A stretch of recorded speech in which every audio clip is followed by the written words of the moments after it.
good, YouTube? It's your boy, Only One KDB, and I'm back with another video, bruh. If you're new to the video, bruh, make sure you like, share, and subscribe. Turn on that post notification bell so you notified I drop another banger, bruh. Y'all boys been showing love lately, bruh. I appreciate y'all, bruh. We've been going up crazy, bruh. We're gonna keep going, bruh. I appreciate y'all. Like the video, subscribe if you're new. We finna get into the video. In today's video, bruh, we got why Ariana Grande was blamed for Mac Miller's death. Now, I ain't know nothing about this, bro. I knew Mac Miller died, but I ain't know they was blaming Ariana Grande for it. Now, if y'all know who Ariana Grande is, bro, she was, she played on a lot of, kid TV shows, bro. I ain't gonna lie, when I was a child, bro, I used to have a crush on her, bro. I ain't gonna lie, bro. But anyway, we finna get to the video, bro.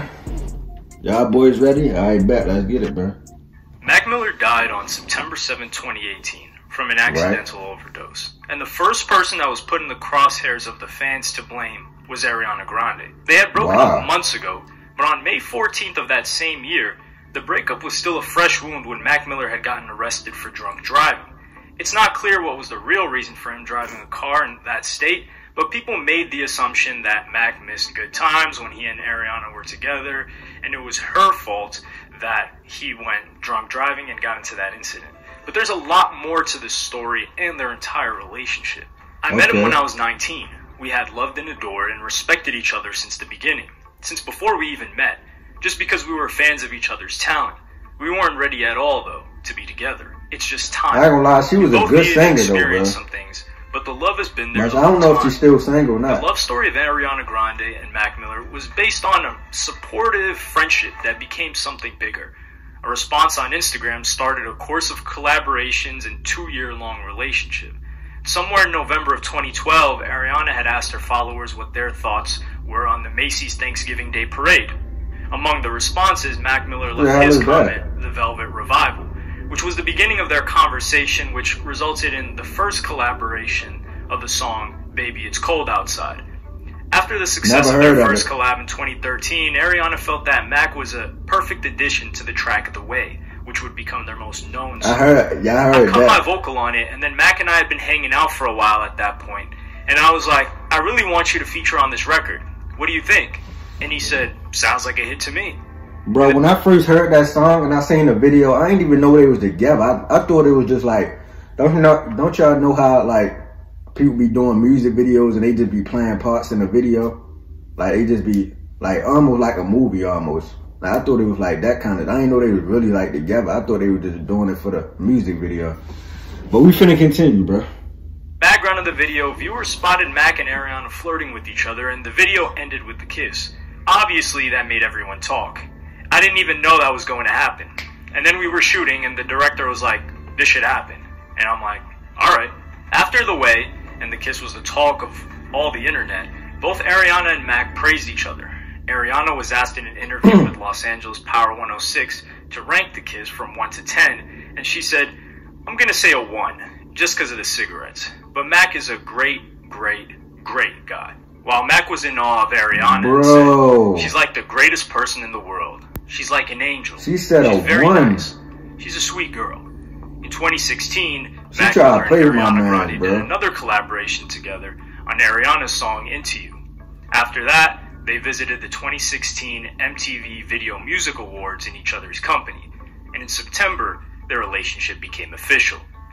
Ariana posted a black and white photo of her cuddling with Mac Miller and captioned it "Baby."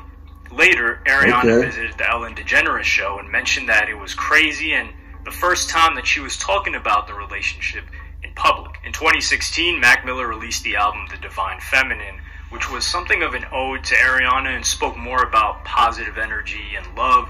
Mac Miller expressed his thoughts about making the album and said, "It was about using my experiences as an inspiration and broadening them into something that's deeper than just a personal narrative, really getting into the idea of love.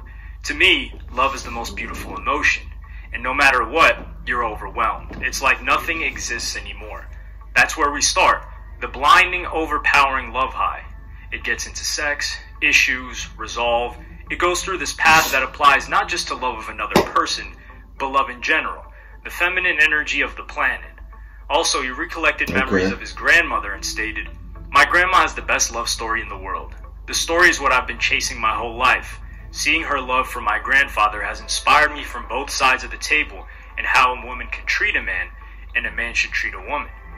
The album has a song, My Favorite Part, on which Ariana and Mac worked together. I wrote that love song before I saw her. We're very good friends, first and foremost. We made that song and started becoming close again. It's very dope, and I like how that worked out. We hung out for a long time, and everything just happened organically. We love making music together. We do that always. But she's my best friend in the world. Another song from the same album is Cinderella, and Ariana confirmed that the song is completely about her. While reading the lyrics, you can spot many intimate details, including moments from more of their private life. Also, it was said that it was the first album that Mac Miller worked on while he was 100% sober. He shared his thoughts about how it was working with a clear head. The idea of being 100% clear-headed was something I realized I had never done. As soon as I felt what it felt like to wake up every day and feel good every morning, I realized how important that was for me. You can do so much with a day. I spent so many days just waiting for the next one to come. Now I'm excited about every day, which is really great. As soon as I learned that I could do things creatively sober, then it was good. As long as I can still be creative, I'm geeked. It's even better because before, my every other aspect was destruction. Now I can do both, which is important because they feed off each other. After the Manchester bombing that took place in 2017, Ariana was devastated, and Mac was by her side from the moment that her plane landed in the US. He joined her on stage to perform The Way. Tonight is all about love, Ariana told the audience.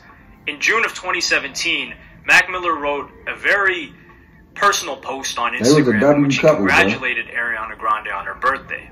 Happy birthday to this adorable, pure soul who's reminded me what being happy feels like. Thank you for loving me so good. I think it's supposed to be so well, but I don't care. I love you and can't wait for all the adventures. 1 month before they split up, Mac Miller and Ariana Grande visited Coachella together in April, where Ariana Grande presented the audience with the new single, Where's Coachella at? Cry. Mac posted a tweet in which he congratulated her on a very successful performance and said, "Very proud of this girl right here. Welcome back. We missed you. One of a kind." While it isn't evident what was the real reason for the breakup between Ariana Grande and Mac Miller, some information suggests that it was due to busy schedules, and other hints towards a lot of inner demons that Mac Miller was constantly going through. By no means was what we had perfect, but like, damn. He was the best person ever, and he didn't deserve the demons he had. I was the glue for such a long time, and I found myself becoming less and less sticky. The pieces just started to float away. When Ariana and Mac Miller broke up, she was the target of an enormous wave of hatred aimed at diminishing her and the lack of support that she failed to continue giving to Mac in the eyes of the fans. It wasn't fair that fans kept blaming her for not being a savior to all the issues that he struggled with, because you can't really expect someone like that to deal with it, especially when they're not a professional. Lots of Mac Miller fans were pushing the notion that she must have stayed in the relationship and sacrificed her happiness and health because his happiness and well-being should have been coming first in their eyes. People don't see any of the real stuff that happens, so they're loud about for the noise in the background. They didn't see the years of work and fighting and trying, or the love and exhaustion. That tweet came from a place of complete defeat, and you have no idea how many times I warned him that would happen and fought that fight for how many years of our friendship, of our relationship. You have no idea, so you're not allowed to pull that card because you don't know. That's where that came from. When the situation of driving drunk was brought to light, his fans had spoken up, blaming Ariana Grande. Damn. Mac Miller totaling his G-Wagon and getting a DUI after Ariana Grande dumped him for another dude after... Dang, she dumped him for another... I was ready to say why y'all be blaming her, but now they just said it like she dumped him for another guy, bro. That's messed up, bro. But I was ready to say why y'all be blaming her, because, you know what I'm saying, they ain't work stuff out or it ain't work out, but if she dumped him for another guy, bro, that's messed up, bro. Poured his heart out on a 10-song album to her called The Divine Feminine is just the most heartbreaking thing happening in Hollywood. While that fan had a small number of followers, his tweet became very popular in the next coming days and was retweeted over 24,000 times and liked over 100,000 times. It came to the attention of Ariana Grande, who responded directly, tweeting, "How absurd that you minimize female self-respect and self-worth by saying someone should stay in a toxic relationship because he wrote an album about them. I'm not a babysitter or a mother, and no woman should feel that they need to be. I have cared for him and tried to support his sobriety and prayed for his balance for years, and always will, of course. But shaming, blaming women for a man's inability to keep his stuff together is a very major problem. Of course, I didn't share how hard or scary it was while it was happening, but it was. I'll continue to pray from the bottom of my heart that he figures it all out, and that any other woman in this position does as well. It was the first time she had highlighted having issues in the relationship with him publicly. Later, that fan apologized for that tweet and said, "I think every woman is equal to a man and has the same exact right to pursue their happiness." Talk about folding. Yeah. Mac Miller didn't exactly hide the fact that he had some mental health issues and struggles with alcohol and drugs. He channeled his burden through his music, working on the album Circles that would eventually release after he passed away. At the same time, Ariana was a magnet of hatred from Mac Miller fans. He found himself in a situation where his fan base was constantly checking on him to see whether he was okay or not. For some time, Mac even stopped browsing the internet because he was busy working on the album Swimming. Like, I haven't been on the internet, so, you know, people have assumed that are you okay? Is everything okay? Because I was about to drop the album. And also, like, I don't know. It just all seemed kind of unimportant. That need to show people I was okay. Like, what is that? Where does that come from? Why? Why do we have this need to use social media and the internet? And when asked about the relationship with Ariana, Mac Miller said, "Life is stressful, so of course there were stressful times. It's not that unique. You know, like, I was in love with somebody. We were together for 2 years. We worked through good times, bad times, stress, and everything else. And then it came to an end, and we both moved on. And it's that simple. It's all positive energy. I'm happy for her, and the fact that she's moving forward with her life, just as I'm sure she is with me." Despite their breakup, Ariana never stopped being friends to Mac Miller and posted on Instagram words of support and respect for him. "This is one of my best friends in the whole world and favorite people on the planet. I respect and adore him endlessly, and I'm grateful to have him in my life in any form, at all times, regardless of how our relationship changes or what the universe holds for us. Unconditional love is not selfish. It's wanting the best for that person, even if, at the moment, it's not you.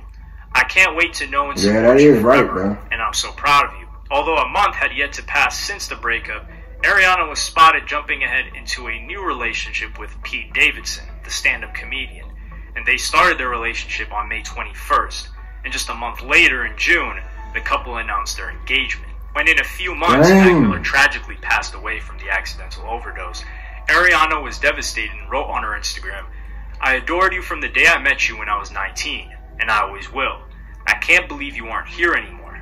I really can't wrap my head around it. That's crazy. We talked about this so many times. I'm so mad. I'm so sad I don't know what to do. You were my dearest friend for so long above anything else. I'm so sorry I couldn't fix or take your pain away. I really wanted to. The kindest, sweetest soul with demons he never deserved. I hope you're okay now. Rest." Fans decided that Ariana was to blame and brought down a wave of negative emotions, angry posts, and criticism of her, which resulted in her closing the comment section on her Instagram account. The majority of messages were about Mac's death being her fault, and that she was the one who killed him. Ariana Grande cheated on Mac with his friend, got engaged incredibly too soon, ripped the dude's heart out, and disrespected him, and people cheated on this nigga with not her fault he's dead. His friend? She's a disgusting human being. But there were some people who hinted that Ariana was not Mac's drug dealer, and that the reason that killed him was a drug overdose, not her not being in his life. I just can't get over the fact that people blame Ariana for Mac's death. It's so cruel. People don't even think of her as a real human with real feelings anymore, just because she's a celebrity. And you can post whatever you want behind a computer screen. I personally don't think it was Ariana Grande's fault Mac Miller passed away, but I can see why people will point the finger at her. Let's assume he really had strong feelings for her and wanted to settle down. She immediately got engaged to someone else after. That's suspect. Ariana Grande has had to endure several tragedies throughout her career that were out of her control, and that she managed to handle with grace. Another one I did is a video on your screen right now. Check it out. Dang, bro. If y'all enjoyed that reaction video, bro, Make sure y'all like, share, and subscribe. Turn that post notification bell so y'all get notified when I drop another bang. I got another video I'm finna record for y'all, but I ain't finna record it right now because there's music in the background, bro. Y'all hear my mother upstairs playing music. But we finna get out of here, bro.